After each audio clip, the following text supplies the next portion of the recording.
Assalamualaikum warahmatullahi wabarakatuh. Perkenalkan, nama saya M. Bilang Ramadan dengan NPM 221305104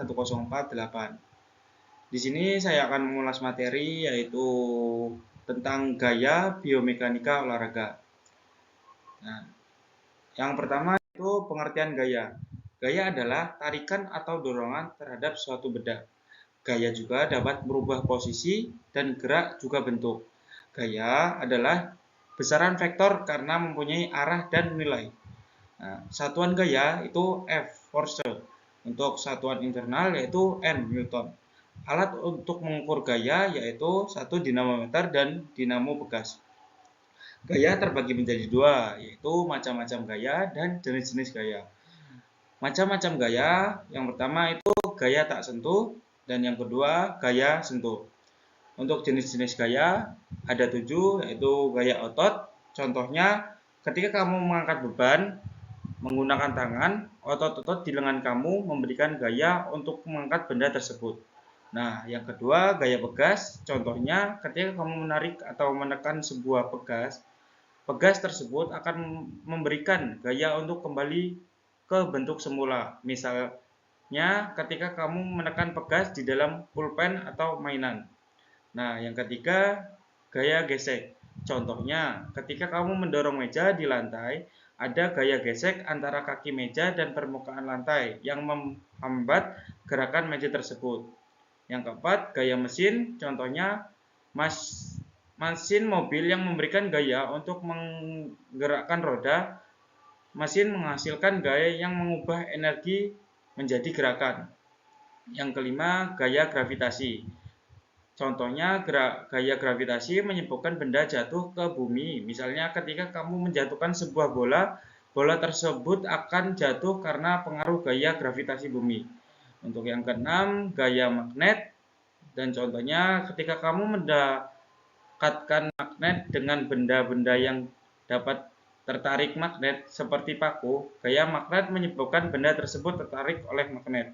Dan yang terakhir yaitu gaya listrik. Contohnya ketika kamu mengubah dua kutub baterai ke kabel, arus listrik yang mengalir memberikan gaya menggerakkan motor listrik.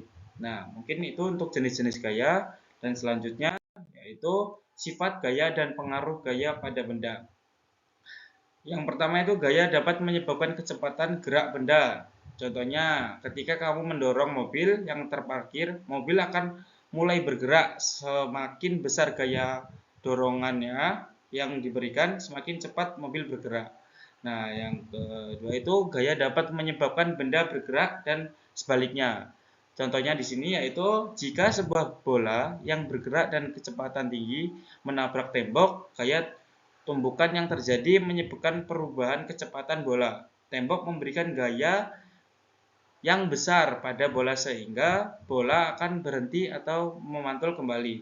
Untuk yang ketiga, gaya dapat merubah arah suatu benda. Di sini contohnya ketika kamu mengayunkan sebuah batu yang diikat tali seperti dalam permainan ayunan, gaya sentripetal yang tertarik pada tali akan mengubah arah gerakan bentuk tersebut, menjaga batu tetap berada dalam lintasan melingkar. Nah, yang terakhir yaitu gaya dapat berubah bentuk suatu benda. Contohnya, jika kamu menekankan bola karet, bola tersebut akan terkonversi dan berubah bentuk. Tetapi begitu gaya tekan dihentikan, bola karet akan kembali ke bentuk semula. Jadi yang pertama itu gaya dapat menyebabkan kecepatan gerak benda, gaya dapat menyebabkan benda bergerak dan sebaliknya. Yang ketiga, gaya dapat merubah arah suatu benda. Dan yang keempat, gaya dapat merubah bentuk suatu benda. Nah, untuk selanjutnya, materi itu gerak manusia. Jadi kita setelah mengenal gaya, kita mengenal gerak manusia. Gerak manusia adalah kegiatan atau proses perubahan tempat atau posisi ditinjau dari titik pandang tertentu.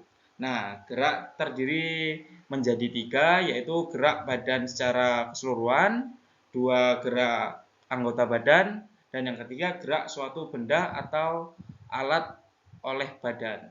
Nah, yang selanjutnya gerak pada manusia. Nah, Gerak pada manusia, jadi manusia memiliki sendi sinovial pada tubuh manusia, merupakan sendi yang memungkinkan tubuh manusia melakukan berbagai macam gerakan. Di dalam ilmu olahraga biasanya disebut dengan fleksi atau ekstensi, sirkumduksi, dan lain-lain. Ada 3 gerakan dalam bidang tubuh, yaitu sagittal, frontal, dan transversal. Nah, yang pertama itu sagittal. Sagittal membedakan sisi tubuh kiri dan kanan. Nah, untuk frontal membedakan bagian tubuh menjadi depan dan belakang. Untuk transversal yaitu membedakan bagian tubuh menjadi atas dan bawah. Nah, mungkin itu. Nah, yang selanjutnya materi gerakan sendi pada bidang sagittal. Nah, yang pertama sendi sagittal. Yang sendi sagittal itu terbagi menjadi 4, yaitu fleksi, ekstensi, dorsofleksi, dan plantar fleksi. Nah, yang pertama fleksi merupakan gerakan menekuk sendi atau memperkecil sendi di antara dua tulang. Nah, yang kedua ekstensi merupakan kebalikan dari fleksi, yaitu memperbesar sudut antara dua tulang.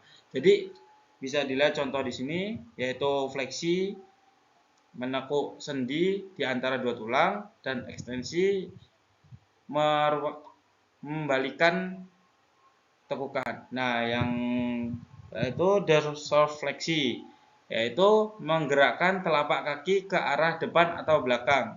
Nah, yang plantar fleksi yaitu kebalikan dari dorsofleksi, yaitu menggerakkan telapak kaki ke bawah, ke atas, dan belakang. Nah, untuk dorsofleksi yaitu contohnya seperti ini. Baik, selanjutnya gerakan sendi pada bidang frontal. Nah, di sini kita mau materi yaitu bidang sendi frontal. Jadi tadi sendi sagittal dan sekarang sendi frontal. Nah, yang pertama aduksi.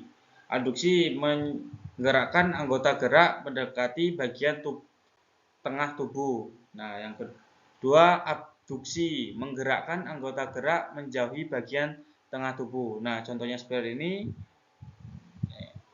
Untuk evaluasi itu menggerakkan tulang belikat ke atas. Nah, untuk depresi yaitu menggerakkan tulang belikat ke bawah. Contohnya seperti ini. Dan eversi menggerakkan sendi kaki ke arah dalam, dan eversi menggerakkan sendi ke arah luar. Nah, contohnya bisa dilihat seperti ini, seperti di gambar. Untuk rotaksi yaitu menggerakkan tulang belikat ke depan menjauhi tubuh, dan retraksi yaitu menggerakkan tulang belikat ke belakang mendekati tubuh. Bisa lihat contohnya seperti ini. Nah, mungkin itu untuk sendi frontal. Yang selanjutnya, untuk selanjutnya yaitu gerakan sendi pada bidang transversal. Nah, untuk bidang transversal itu memiliki 3 materi, yaitu rotasi, pronasi, dan supinasi. Yang pertama itu rotasi, menggerakkan sendi dengan cara memutar pada sumbu vertikal tulang. Gerakan rotasi dapat bergerak ke dalam maupun keluar. Untuk pronasi yaitu memutar lengan sehingga telapak tangan menghadap posterior ketika tangan diluruskan. Apabila siku ditekuk 90 derajat, maka gerakan pronasi akan membuat telapak tangan menghadap ke bawah. Nah, yang ketiga itu memutar lengan sehingga telapak tangan menghadap anterior. Ketika tangan diluruskan, apabila siku ditekuk 90 derajat, maka gerakan supinasi akan membuat telapak tangan menghadap ke atas. Nah, jadi yang pertama itu rotasi, dan yang kedua pronasi, dan yang ketiga supinasi. Untuk contohnya seperti ada di gambar. Baik, untuk selanjutnya materi yaitu gerakan sendi pada bidang tubuh gabungan atau multiplanar.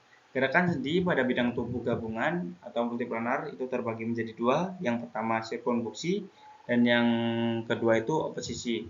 Untuk sirkumduksi yaitu gabungan dari fleksi, abduksi, ekstensi, dan adduksi yang menciptakan gerakan melingkar.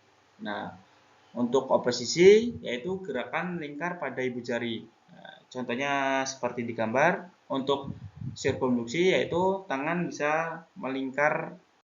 Nah, yang untuk oposisi itu ibu jari dapat melingkar. Nah, mungkin itu saja yang bisa saya sampaikan. Kurang lebihnya saya mohon maaf apabila ada salah kata. Sekian. Assalamualaikum warahmatullahi wabarakatuh. Terima kasih.